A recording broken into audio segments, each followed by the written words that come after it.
saya menyampaikan firman Tuhan untuk saudara-saudara sekalian, saya ingin menyanyikan sebuah pujian yang mengajak kita semua untuk datang kepada Tuhan dan sujud di bawah kaki-Nya.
Salam saudara pemirsa, sampai jumpa kembali dengan kami dalam program Berita Pengharapan. Saudara pemirsa, ada sifat-sifat anak-anak yang tidak dimiliki oleh orang tua. Oleh sebab itu saya mengajak kita merenungkan firman Tuhan dengan sungguh-sungguh, dan sebelumnya mari kita berdoa. Bapa, dalam nama Yesus, terima kasih kami belajar dari anak-anak bagaimana sikap hidup mereka dan bagaimana cara pandang Yesus terhadap anak-anak. Terima kasih Tuhan, terpujilah nama-Mu. Kami mengucap syukur kepadamu atas firman Tuhan yang ajaib dan luar biasa ini. Dalam nama Yesus, haleluya, amin. Saudara pemirsa, mari kita membaca Alkitab kita dari Perjanjian Baru. Perjanjian Baru, Injil Matius pasal 19, ayat 13 sampai 15. 13 sampai 15. Lalu orang membawa anak-anak kecil kepada Yesus supaya ia meletakkan tangannya atas mereka dan mendoakan mereka. Akan tetapi murid-muridnya memarahi orang-orang itu. Tetapi Yesus berkata, biarkanlah anak-anak itu, janganlah menghalang-halangi mereka datang kepadaku, sebab orang-orang yang seperti itulah yang mempunyai kerajaan surga. Lalu ia meletakkan tangannya atas mereka dan kemudian ia berangkat dari situ. Amin. Saudara pemirsa, sifat anak-anak seperti apa? Satu sifat anak-anak ialah tidak dendam. Kemarin baru berantem dengan teman sendiri sampai berdarah-darah, ya. Terus hari ini mereka bermain seperti biasa. Itu luar biasa. Padahal orang tua kalau sudah sampai seperti itu dendamnya 7 turunan. Nah, sekalian. Itulah yang sering kita sebut sebagai akar pahit, luka batin, dan dendam. Tapi anak-anak tidak punya itu. Puji Tuhan. Jadi anak-anak itu yang pertama ialah kelebihan mereka ialah tidak menyimpan dendam. Yang kedua, anak-anak apa? Anak-anak itu mudah sekali percaya. Nah, kalau orang tuanya bilang begini, ya percaya saja, ikut saja.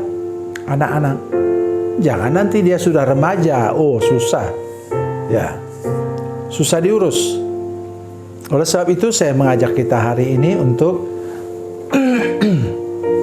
belajar mudah percaya kepada Tuhan.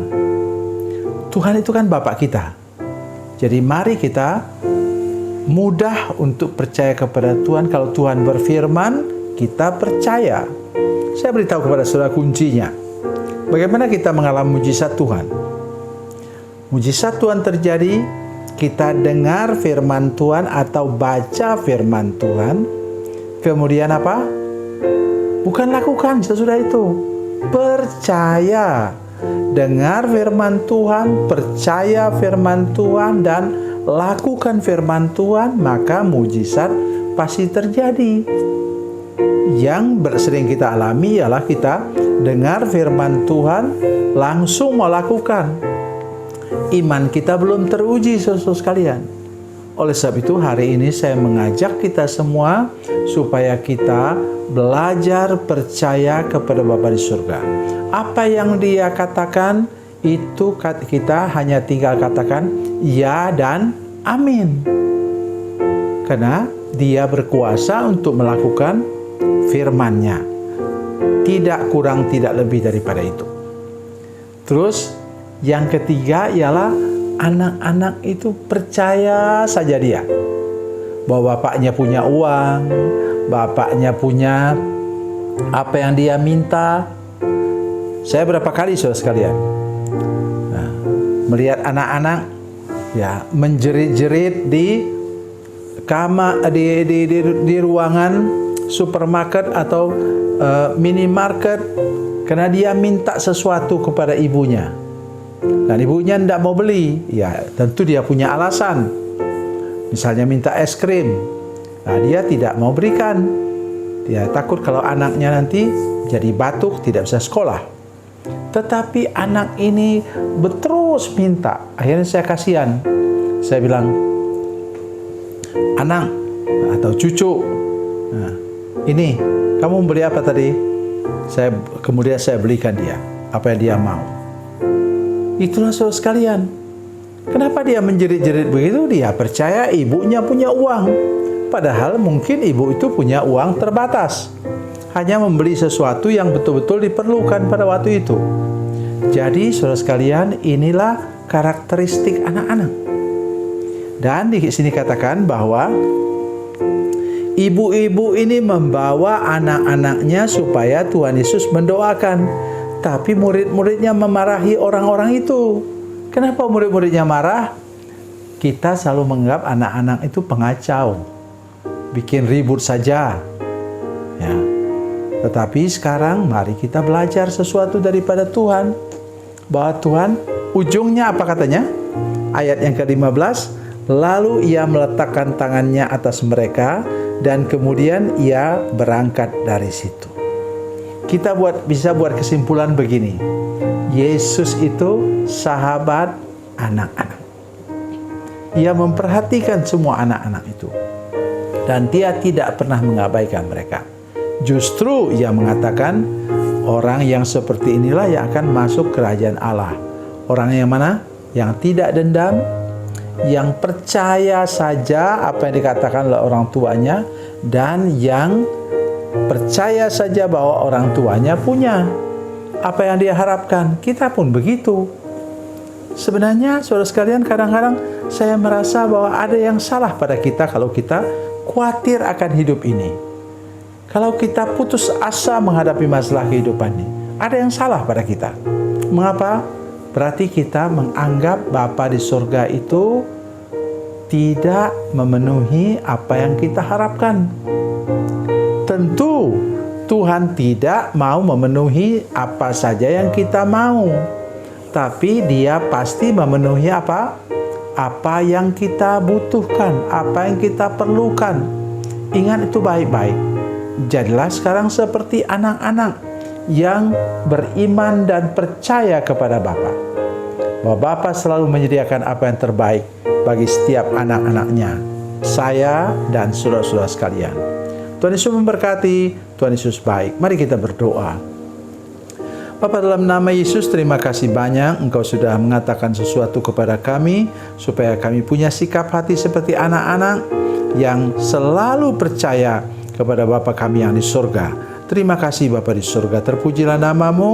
Dalam nama Yesus kami berdoa dan bersyukur. Haleluya. Amin.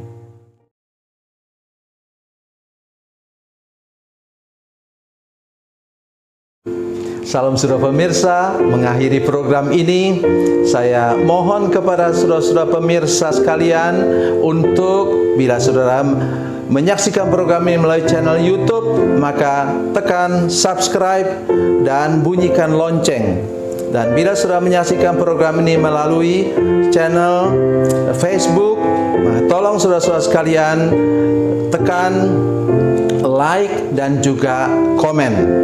Dan demikian pula bila sudah menyaksikan program Makanan Bergizi hari ini yang tertulis, maka tekan yang sama juga, tekan like dan tekan komen. Dan tolong saudara-saudara sekalian untuk membagikan program ini, share program ini di channel saudara-saudara sekalian, supaya lebih banyak lagi orang diberkati melalui program ini. Tuhan Yesus memberkati, Tuhan Yesus baik.